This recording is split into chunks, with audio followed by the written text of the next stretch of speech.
નમસ્કાર મિત્રો, આપ સૌનું સ્વાગત છે। આજે વાત કરીએ સોનાના ભાવને લઈને ચાલી રહેલી મોટી ચર્ચાની। આર્થિક નિષ્ણાતોના જણાવ્યા અનુસાર આવનારા સમયમાં સોનાનો ભાવ ફરી એક વખત 90,000 થી 1 લાખ રૂપિયા પ્રતિ 10 ગ્રામ સુધી પહોંચી શકે તેવી સંભાવના વ્યક્ત કરવામાં આવી રહી છે। વૈશ્વિક બજારમાં ચાલી રહેલા બદલાવ અને દેશો વચ્ચેના વેપાર સંબંધો તેના મુખ્ય કારણ બની રહ્યા છે।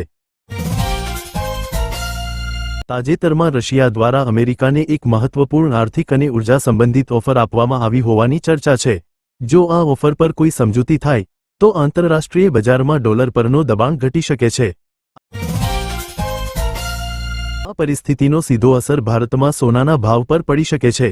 નિષ્ણાતોનું માનવું છે કે જો વૈશ્વિક તણાવ ઓછો થશે તો ભારતમાં સોનું થોડું સસ્તું પણ થઈ શકે છે, પરંતુ જો આર્થિક અનિશ્ચિતતા વધશે તો રોકાણકારો ફરી સોનાની તરફ વળશે, જેના કારણે ભાવમાં તેજી આવી શકે છે।